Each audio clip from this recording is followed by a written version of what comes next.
Tiga negara besar yang selama ini dikenal sebagai sekutu dekat Israel, Inggris, Kanada, dan Perancis, akhirnya angkat suara. Mereka mengeluarkan ancaman serius, sanksi internasional terhadap pemerintahan Benjamin Netanyahu.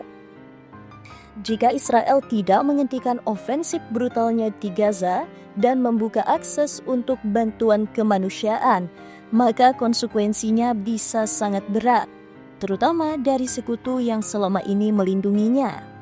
Apakah ini titik balik dalam dukungan Barat terhadap Israel? Sejak awal Mei 2025, Israel kembali meluncurkan operasi militer besar-besaran di jalur Gaza.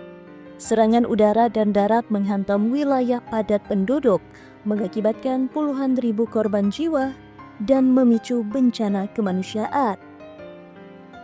Menurut data Otoritas Kesehatan Gaza, lebih dari 53.000 orang tewas sejak awal konflik. Mayoritas adalah warga sipil. Sebagian besar penduduk Gaza telah mengungsi dan wilayah itu kini berada di ambang kelaparan massal. Senin 19 Mei 2025 menjadi hari bersejarah. Inggris, Kanada, dan Perancis mengeluarkan pernyataan bersama yang sangat keras terhadap Israel. Mereka menilai serangan Netanyahu di Gaza tidak lagi proporsional dan melanggar hukum humaniter internasional. Dalam pernyataan resmi, ketiga negara menyebut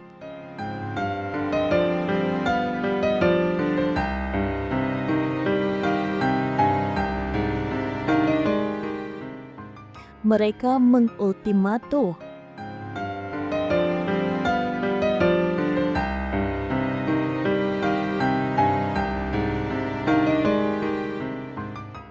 respon dari Perdana Menteri Israel, Benjamin Netanyahu, tidak kalah keras.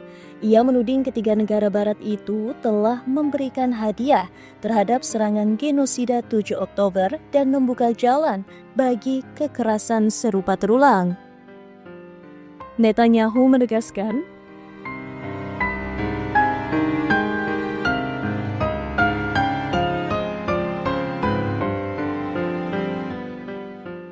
ia menegaskan kembali bahwa blokade bantuan kemanusiaan termasuk makanan, bahan bakar, dan obat-obatan adalah bagian dari tekanan terhadap Hamas yang masih menyandera warga Israel sejak serangan 7 Oktober 2023. Di sisi lain, kelompok Hamas menyambut baik pernyataan Inggris, Kanada, dan Perancis. Mereka menyebut ini sebagai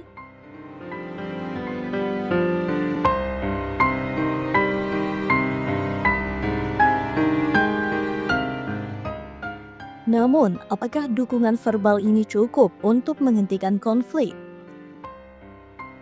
Saat dunia memperdebatkan siapa yang benar dan siapa yang salah, fakta di lapangan sangat tragis.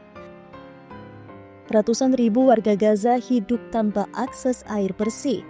Rumah sakit kolaps karena kekurangan suplai. Ancaman kelaparan kini membayangi seluruh populasi. Kondisi ini yang membuat tekanan internasional semakin kuat terhadap Israel, bahkan dari negara-negara sekutunya sendiri.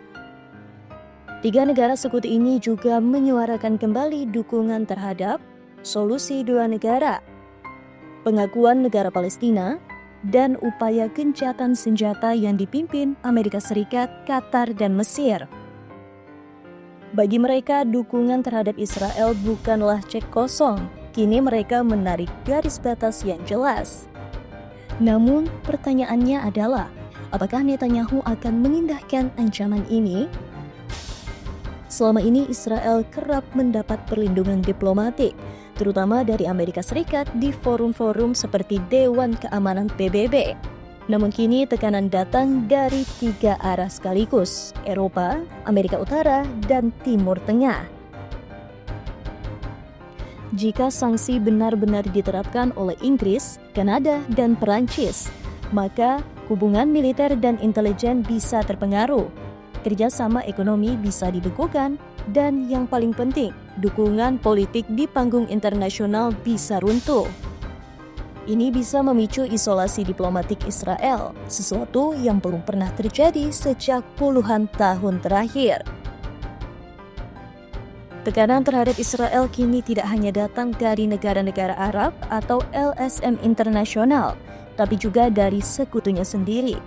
Apakah ini awal perubahan arah kebijakan global terhadap konflik Israel-Palestina? Ataukah Netanyahu akan tetap bersikeras melanjutkan operasi militer hingga kemenangan total?